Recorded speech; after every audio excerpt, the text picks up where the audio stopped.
Hello everyone, good morning, welcome back to a new mini blog. আরও একটা নতুন দিনে শুরু করে ফেললাম। আর আজকের দিনটা তো খুবই স্পেশাল, কারণ আজকে গণেশ চতুর্থী।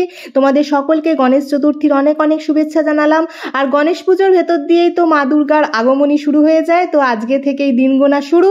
আর এবছরে পুজোয় তোমাদের কার কী প্ল্যান প্রোগ্রাম, কী প্রিপারেশন নিচ্ছ আমাকে কমেন্টসের মাধ্যমে জানিও। কিন্তু কাজের ফাঁকে এখন ব্রেকফাস্টে নিয়ে চলে এসেছি, আর প্রত্যেক দিনের মতন আজকেও ফ্রুটস দিয়ে ব্রেকফাস্টটা সারছি, সাথে কোন্তেওর সাথে একটু কথাবার্তাও বলে নিচ্ছি। আর এদিকে কোন্তেও রেডি হয়ে অফিসের উদ্দেশ্যে বেরিয়েও পড়লো, দেখে তো তোমরা বুঝতেই পারছো।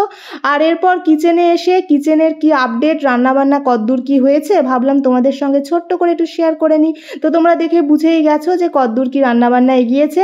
এখন আমি ডাস্টিং ক্লিনিংয়ের কাজটা সেরে নিচ্ছি, কারণ আজকে আমার হেল্পিং হ্যান্ড আসেনি।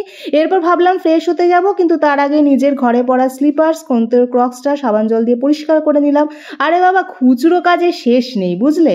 আর এদিকে দেখো নীল আকাশ, সাদা মেঘ, এদিকে হঠাৎ করে বৃষ্টি শুরু হয়ে গেছে। একটু আগে কিন্তু রোদ্দুর ছিল, বেশ ভালো জোরেই বৃষ্টি হচ্ছে। আর দেখো কি বিশাল বড় বিপদ থেকে বাঁচলাম। যদি দেখতে না পেয়ে এর ওপর পাটা পড়তো তাহলে আমার অবস্থাটা কি হতো। খামখেয়ালি ওয়েদার দেখতেই পেলে হঠাৎ করে বৃষ্টিটা এসে গেল। রোদ্দুর ছিল, কোথা থেকে কালো মেঘ ঘনিয়ে এলো, বৃষ্টি পড়া শুরু হলো। আর কি বিপদ থেকেই বেঁচেছি, ঠাকুর রক্ষা করেছে। ওই শুয়োপোকা যদি পায়ে লাগতো, এখন আর ক্যামেরা অন করে তোমাদের সাথে বক বক করতে হতো না। ওই পা চুলকে জ্বালায় যন্ত্রণায় আমি শেষ হয়ে যেতাম, আর নিজের বাবা মাকে স্মরণ করতাম। যাই হোক, রক্ষা পেয়ে গেছি। আর এই মুহূর্তে দেখে বুঝতেই পারছো, ফ্রেশ হয়ে লাঞ্চ কমপ্লিট করে এখন মি টাইম স্পেন্ড করব। আর জ্বর থেকে ওঠার পর থেকে মিস্টার বাগচির কড়া নির্দেশ, লাঞ্চের পর প্রত্যেক দিন মুসাম্বিটা যেন খাওয়া হয়। আর বাড়ি ফিরে গুনে দেখে যে খেয়েছি না তাকে আমি মিথ্যে কথা বলছি, বুঝতে পারছো।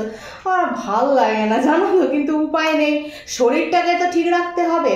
আর সত্যি কথা বলতে কি, ভাইরালটা হওয়ার পর থেকে না শরীরটা কেমন যেন একটা হয়ে আছে, সেই লেভেলে এনার্জি পাচ্ছি না, কেমন একটা। তো যাই হোক, শরীর থাকলে তো হবেই, ওইসব নিয়ে আলোচনা করে লাভ নেই।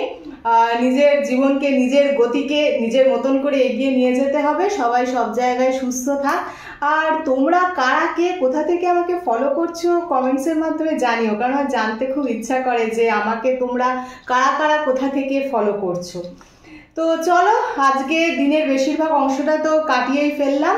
এখন বিকেল 4টে মতো বেজেও গেছে। তো এরপর তার পরবর্তী পর্ব রয়েছেই, সংসারের এই কাজকর্ম। তো আজকের মিনি ব্লগটা তাহলে প্রত্যেক দিনের মতন এই পর্যন্তই রাখছি। ভালো লেগে থাকলে লাইক, শেয়ার, সাবস্ক্রাইব করে দিও। আজকের মতন টাটা।